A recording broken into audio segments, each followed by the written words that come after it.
Hey Nerd Herd, Rich Dotson here with another video talking about my favorite Dynasty tight end to buy today. What may look like an overpay today will certainly be an underpay tomorrow for this player. A lot of the community, we're seeing articles, Twitter, all that, talking about to the moon with this guy. Well, I'm taking it even farther. I'm saying to Uranus with this guy. I mean, we are talking about a tight end after all.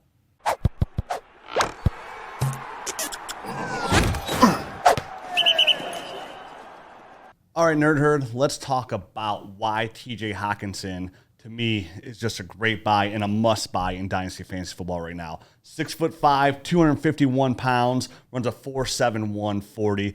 Very quality prospect. That was the 8th overall pick in the 2019 draft. So he was a top 10 pick at the tight end position. We don't see a lot of that in the NFL. And who does not appreciate a good tight end? Your personal trainer, your significant other, and of course, your dynasty team. This is the one position where you can take an advantage over your league mates. When it comes to Dynasty Fantasy Football, definitely as your league evolves, you're going to see that a lot of quality teams at the top have very talented players. But where can you get an edge? And I've been saying for years, it's the tight end position, because the tight end position is the one position where supply and demand is limited when it comes to talent. We all know if you're not a top 6 tight end number 7 to tight end number 14, you're talking about a 1-point differential per game on that player. And where can you get a guy that's going to give you more than that? Because if you have a tier 1 tight end, which is at Travis Kelce, last year Darren Waller, that's going to give you 100 more points than even the second tier guys, that's an elite asset. So how can you get one of those guys? And why do I think TJ Hawkinson's ready to become one of those guys? He's already got the draft capital. This is a guy out of Iowa that I absolutely loved. He blocks well. He gets off the line well. He runs really good routes, and he has really good hands as well. And in Detroit now, this might open a little bit of a window with Jared Goff arriving here in Detroit, thinking that this is a downgrade for Matt Stafford. But when it comes to throwing the tight end, they're both pretty similar. They both threw the tight end. Stafford threw the tight end about 22%, and Goff threw tight end 21%. So from a QB standpoint, come targeting, then they're pretty equal. And when it comes to Dynasty, it's all about buy-in windows, right? When can we buy a prospect at the exact right time or perfect time where the value is low? What may seem like an overpay today will be an underpay tomorrow. And that's where TJ Hawkinson falls in the line for me. Last year, he finished with 67 receptions, 723 yards, and 6 touchdowns. Tight end number 5 overall in PPR leagues through week 17. And that's tier 2 category. That's high-end tight end production in his second year in the NFL. And we know the tight end position usually takes 2 to 3 years to really develop into a fantasy asset. Hawkinson's already jumped into that to year 2. It's a great sign to see. And last year, he doubled his receptions, yards, and tripled his touchdowns from his rookie year.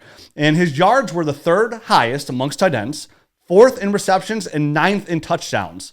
So here comes Jared Goff, along with Dan Campbell, the new head coach, who's also a former tight end, former of the New Orleans Saints coaching staff, and then they bring in Anthony Lynn as offensive coordinator. These are 2 really good signs here for TJ Hawkinson. It also helps that there's no receivers signed on this roster. Last year's rookie Quintez Cephas is there. Geronimo Allison's there because he opted out of last year. But there's no true number 1 as it stands today. They'll probably bring Kenny Galladay back either by franchise or re-sign him. But right now, this offense looks to run through the passing game through TJ Hawkinson. And that alone gives us that tier 1 kind of player. Does this offense run through the tight end? You know, Darren Waller is the number 1 in Las Vegas. George Kittle is the number 1 in San Francisco. Mark Andrews is the number 1 in Baltimore. TJ Hawkinson looks to be the number 1 receiving target for the Detroit Lions. So that there right now is a great sign. I mentioned Anthony Lynn coming in as head coach. Anthony Lynn loves to utilize the tight end. This is a coach who targeted Hunter Henry a ton. Last year in 14 games, Hunter Henry saw 93 targets, had a career year in catches with 60, 613 yards. And Henry, in that offense, never had fewer than 45 catches in a season. And he was never really healthy all the time. And this is a guy who is significantly better than Hunter Henry. I loved Hunter Henry. He's a great player, but he is no TJ Hawkinson. And Anthony Lynn's somebody that consistently gets tight end 1 production out of his tight ends. Hunter Henry, tight end 1. Charles Clay was a tight end 1. And again, neither of these guys are as good as TJ Hawkinson. And this is going to offense is going to run through the tight end and moving DeAndre Swift out and run the football. You got to remember, when Dan Campbell was the interim coach of the Miami Dolphins, he wanted to pound the rock and keep everything short and sweet. And that's where Jared Goff thrives. When Jared Goff has a little bit of protection, he can move outside the pocket, either in the pocket or out of the pocket. He's very accurate when he does have time. So I look for this offense to rely on the running game and keep everything short and sweet and then run that offense through TJ Hawkinson.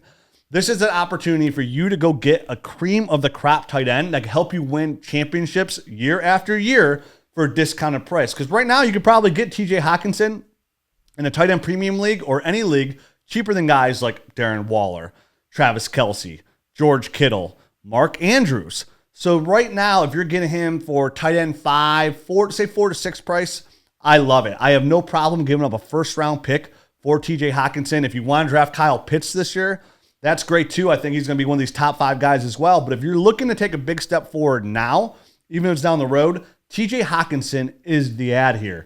This is a guy who's going to give you that tier 1 numbers here. And Travis Kelce's 31. Darren Waller's a little older. I look at TJ Hawkinson to be the face of the fantasy tight end position, him and possibly Kyle Pitts, for years to come. Even George Kittle is 28 years old, so you're getting younger by TJ Hawkinson. Can you trade George Kittle for TJ Hawkinson plus? That's a great start. Can you give up a 2021 first for TJ Hawkinson? I would love to do that.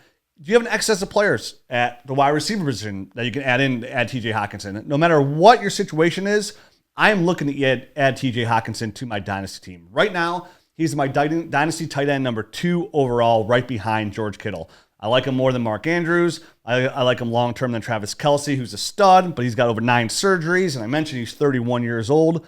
And Hawkinson, somebody who I absolutely loved coming out of Iowa, finds himself on the Lions. Now he finds himself in the position to be the number 1 receiving target for our team. Targets, yards, touchdowns, all go in TJ Hawkinson's way. What do those all equal, people? Tons of fantasy points. Don't miss out on those fantasy points. Go trade for TJ Hawkinson today, who's going to be that central part of that offense. I love him. You should love him too. Let's go make that trade.